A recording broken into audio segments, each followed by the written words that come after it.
Niin menin sitten sovitusti sinne hovioikeuteen ja ihan käytännössä, kun ovesta astui sisälle kyseiseen rakennukseen, niin olihan se aika niin kuin jollakin tavalla pysäyttävä se kokemus, koska mä oon TV:stä nähnyt ja elokuvista ja minkä näköisiä ne oikeussalit on, en ollut ikään aikaisemmin ollut, mutta siellä kävellään metallin paljastimien läpi ja katsotaan vähän niin ja näin ja sitten ohjataan sellaiseen sivuhuoneeseen siinä, missä yleensä istutaan sen juristin kanssa ja käydään hommaa läpi siihen asiaan liittyen ja mitä hän tulee esittää ja näin.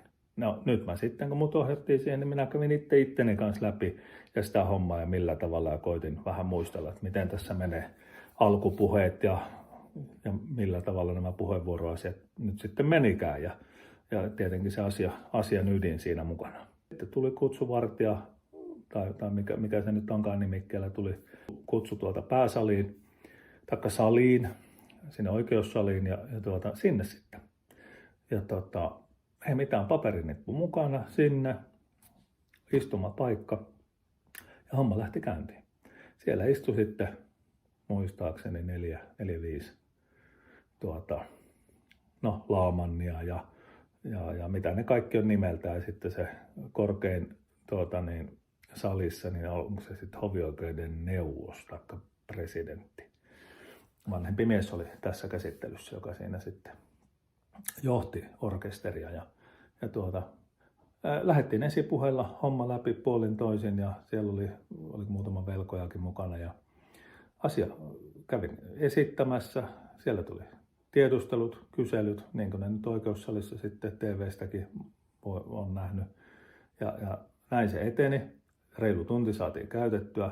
Loppupuheenvuoron pidin ja sitten vastapuolelta tai oikeuden puolelta piti hovioikeuden neuvos, taikka se presidentti.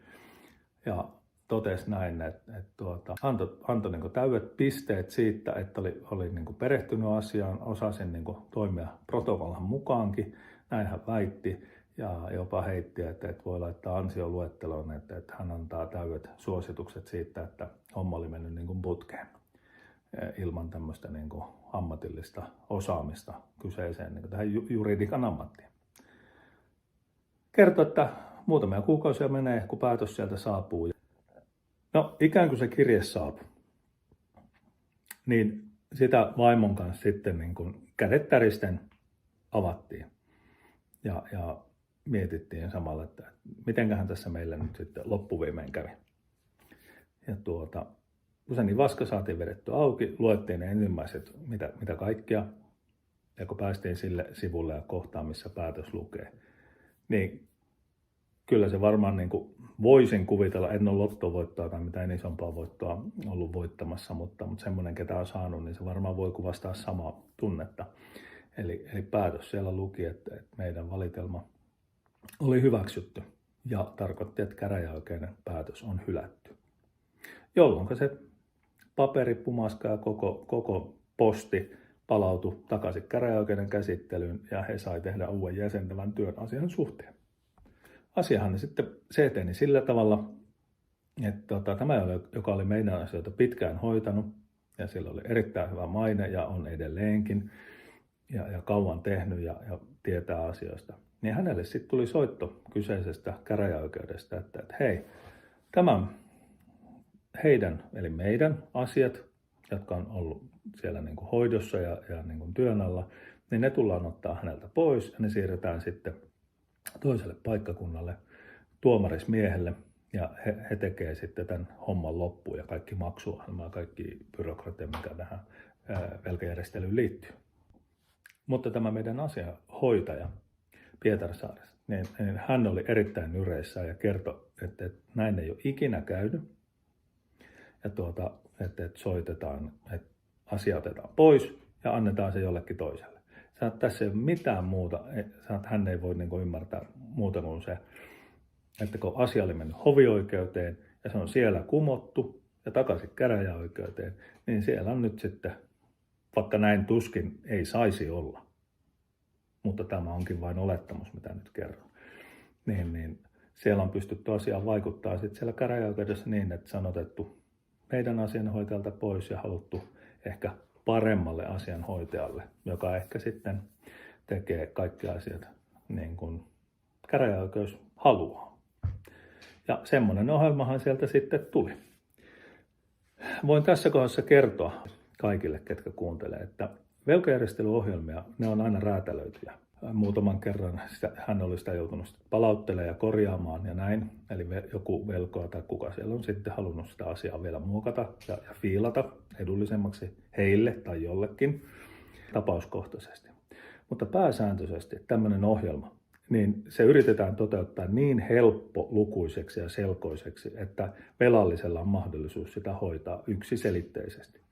Ja jopa niin, että kun laitat verkkopankkiin, niin voit laittaa kuukausittain menemään nämä maksut. Että niistä ei tarvitse tämän kaiken muun murehtimisen lisäksi. Ja siinä on montaa muutakin juttua, niin ei tarvitsisi huolehtia. Mutta meidän tapauksessa syytä ei vielä tänä päivänäkään tiedetä. Tämä on spekulaatio, mitä nyt kerron. Mutta kun tämä asia meni sinne tuomarin yritykseen työstettäväksi, ja kun se sieltä ikään kuin saapui maksuohjelman muodossa, kun päätös oli saatu siihen ohjelmaan, niin me saatiin se ohjelma, ja kun me yritettiin sitä keskenämme niin kuin lähteä käymään läpi, niin me ei päästy siitä asiasta kartalle, niin kuin, ei juurikaan. Se oli erittäin hankalaselkoinen ja kaikkinensa. Eli ei ollut mitään tämmöistä joka kuukausi menee samat summat tyyppistä hommaa, vaan siellä on ollut paljon tämän tyyppistä, että on saattanut mennä ensimmäisen vuoden aikana tammikuussa 1 maksuerä, toinen kesäkuussa, 3. syyskuussa, sitten on ollut 2 vuotta väliä ja sitten vasta on mennyt seuraavat ja sitten on ollut vuosi ja 2 väliä ja niin edespäin.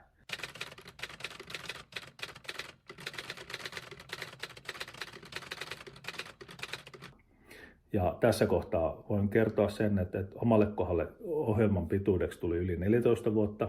Vaimolle tuli 10 vuotta muistaakseni. Ja nämä on niin pitkiä, että ei enää muistakaan. Ja syy siihen, miksi näin pitkä tuli ohjelma, vaikka aina on puhuttu ja nykyisin puhutaan, että ohjelma on 3-5 vuotta, 3 vuotta lähtökohtaisesti, mutta meidän tapauksessa, niin kuin äsken kerron, nämä on kaikki tapauskohtaisia, niin oikeus päätti ja vahva suostus oli siitä, että talo pidetään, koska lapset oli pieniä ja se on ihan ymmärrettävää, että halutaan niin kuin turvata lasten kasvuympäristö ja näin, kun on kaikennäköistä muutakin haastetta nyt tämmöisten asioiden johdossa yleisesti, lähes aina tai ainakin useasti. Kun sitten tämmöinen maksuohjelma, kun se tuntuu olevan meille ihan ylivoimaisen hankala, ja siitä monien soitteluiden ja kaikkeen tiedustelujen jälkeen siitä rupesi hiukan niin ymmärtää, mitä tarkoitti ja kuinka hankala ja kaikki näin. Niin mun mielestä se oli hyvin kuvaava, koska tämä myös kyseinen ohjelma sitten pitää viedä pankille.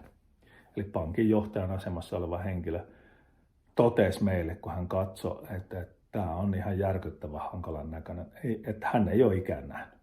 Että miten tämmöinen voi ollakaan, että eikö tätä voi muuttaa millään lailla, että kun ei tästä saa niin kuin järjen hiventä niin kuin selville.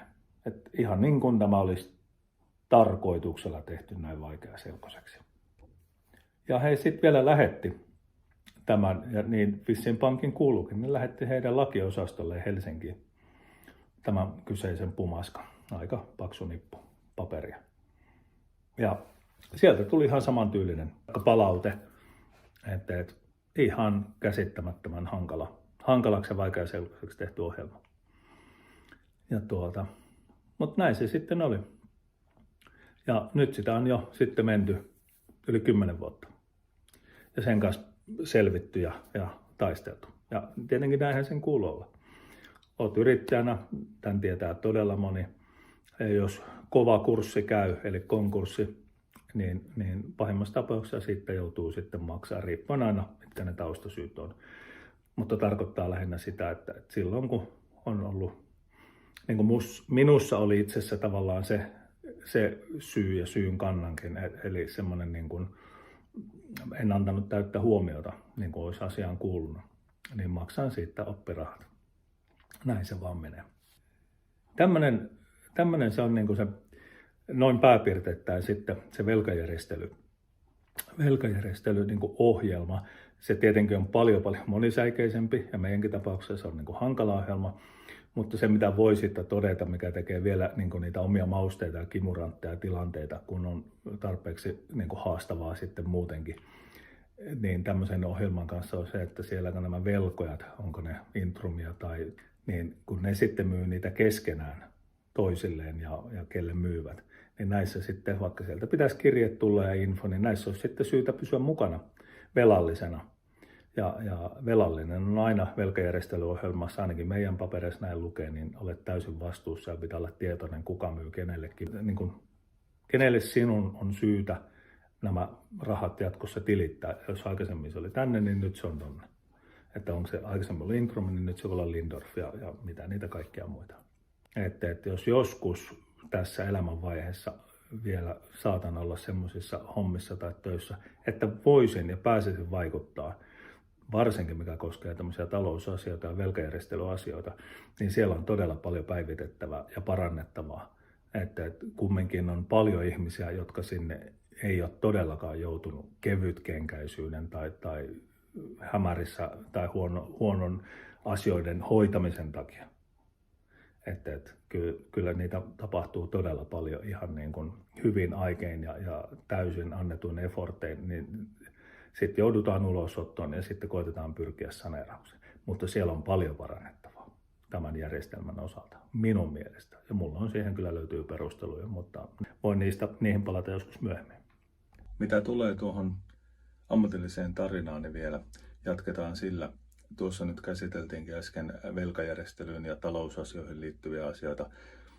Niin kuin sanoin, jatkossa tuossa voidaan vielä niitä käsitellä, jos tarvetta on ja mielenkiintoa. Ja tietenkään mulle postia saa laittaa ja sieltä on monta konkreettista käytännön kokemusta ja voin jopa antaa vinkkejä ja neuvoja, jos semmoisia joku haluaa kuulla ottaa vastaan, koska ne on hankalia asioita ja raskaita asioita. Mutta ammatilliseen tarinaan se vielä, että tuossa kun lähden aikana asiaa käymään läpi, että 2013 tuli päälliköksi ja näin, niin mun on pakko todeta tähän myös se, että onhan mun ammatilliseen uraani jo sieltä lapsesta, niin kuin on hyvän kaverini maininnut, josta on ollut iso esimerkki siinä varsinaisessa työnteossa, ja siinä löytyy siihen henkilöitä muitakin.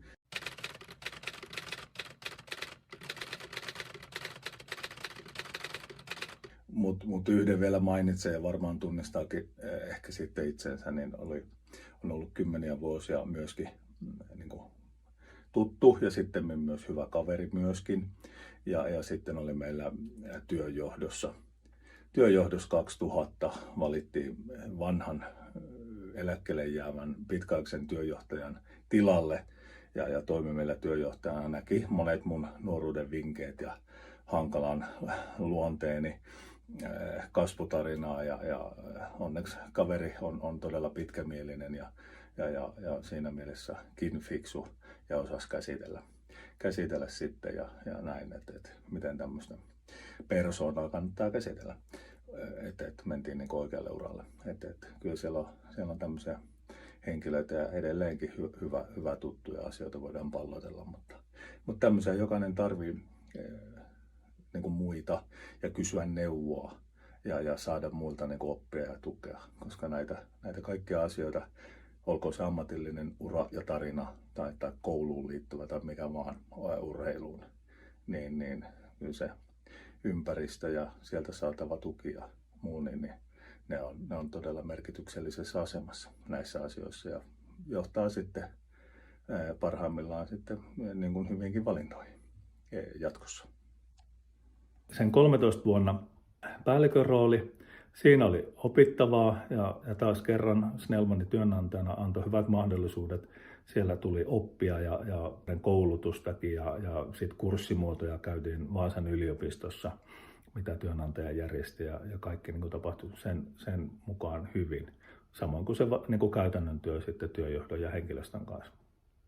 Et niissä töissä on omat juttuunsa niin kuin joka tehtailla ja näin se on.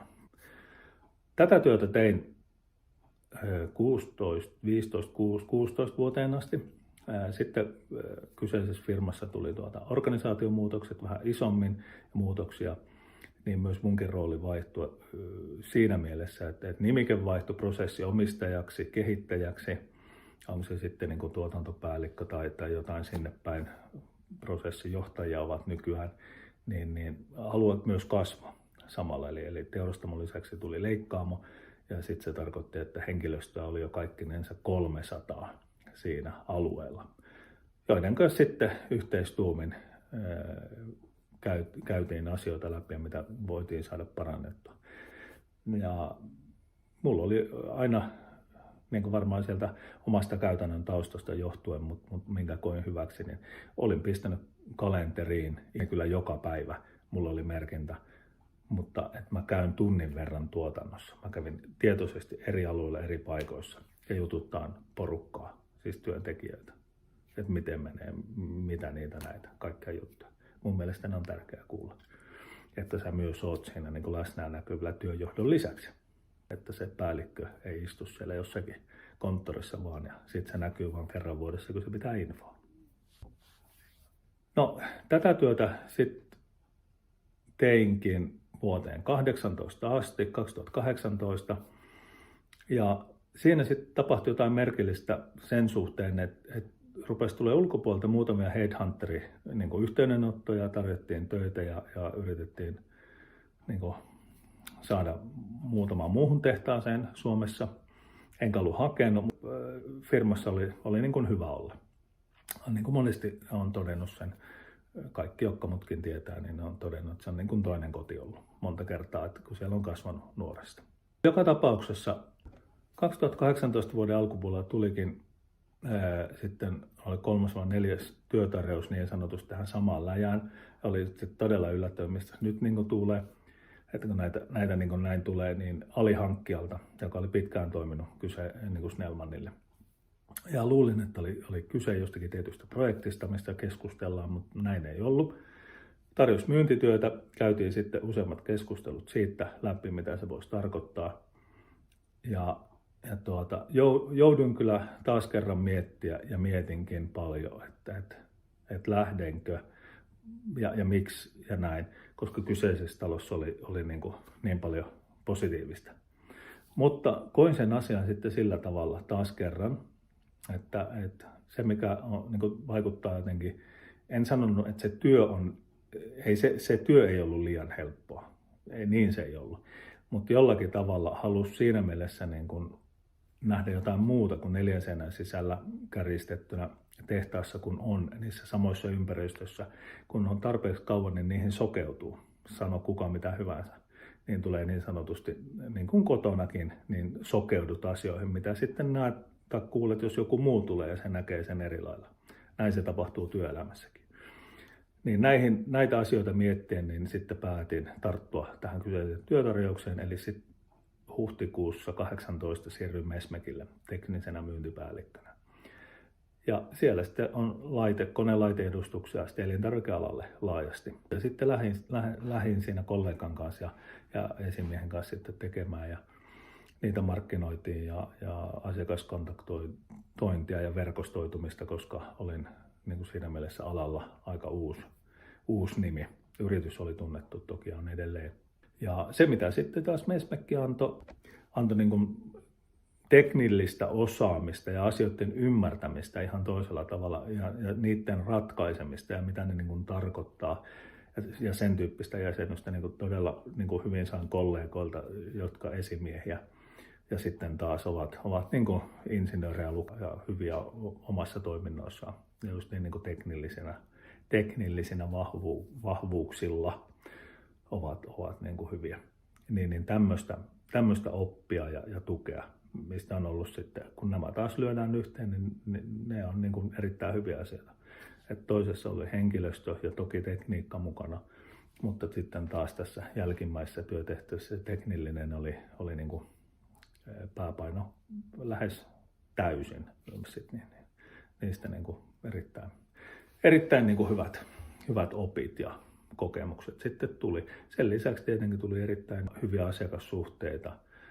Sitten edelleenkin tässä nyt, vaikka on kytkeytynyt niin sanotusti pois aktiivisesta työelämän roolista nyt toistaiseksi, niin niin kyllä sieltä on yhteydenottoja tullut ja soiteltu ja viestitelty. Että kyllä se tietenkin kertoo sen, että hyvät suhteet sinne edelleen on olemassa.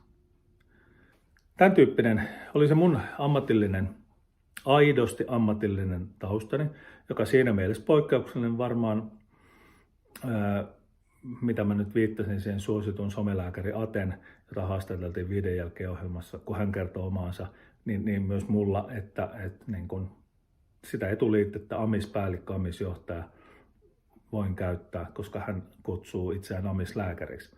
Eli viesti se, ne nuoret ja muut nyt kans, ketä tätä katsoo, niin on olemassa muitakin reittejä kuin se tyypillinen niin kuin opinväylä johonkin tiettyyn ammattiin tai ammatteihin. Eli sen ei ole aina pakko mennä. Peruskoulu, lukio hyvällä paperilla, pitkä matikka, jne, ja sitten voit pyrkiä johonkin. Ei se näin ole. On olemassa nykyisin paljon muita reittejä ja onnistuu myös niitä kautta. Lähinnä kaikista tärkeintä on se, että ne unelmat mitä on, niin niihin pitää uskoa. Se on ihan periaatteessa sama, mitä muut sanoo ja mitä vaan koittaa lannistaa tai kyseenalaistaa sitä sun haavetta. Menet maaliin asti. Oma väylä vaan sinne täytyy sitten löytää ja pohtia. Tässä on nyt sitten tämä lupaamani. Tämä meni 3-4 videoon itse asiassa tämä mun ammatillinen tarina, mikä kertoo ihan mun kouluajosta lähtien, että kaikki nämä. Niin seuraavia videoita sitten tulee eri aiheilla, erityyppistä. Ja jos joku haluaa pallotella ja haluaa, että kertoisin lisää tarkemmin, vaikka mikä liittyy velkajärjestelmään niin kuin omaan kokemukseen, osa voi olla tietenkin vanhentunutta tietoa, mutta mitä vaan, niin toki voin niistäkin vielä sitten ottaa esille ja avata asioita noin niin kuin yleisesti tai mitä on niin kuin laki sanonut siihen tai tähän tai tuohon, koska siitä nyt on jo yli 10 vuoden kokemus. Ja ohjelma jatkuu edelleen vielä muutaman vuoden. Näin. Mutta kiitän tosi paljon kaikkia teitä tilaajia, katsojia, ketä olette nyt nämä videot kattonut ja sitten mun TikTok-videot ja mitä kaikkea. Kiitos. Tuskin ehkä ne on sitten ihan niin pitkiä, kun nämä mun niin kun elämäntarinaan ja ammatilliseen tarinaan liittyvät. Mutta joka tapauksessa katsotaan, mitä huominen tuo tullessa. Mutta pointtina. Usko siihen, mitä teet. Kiitos ja kuullaan. Moro moro.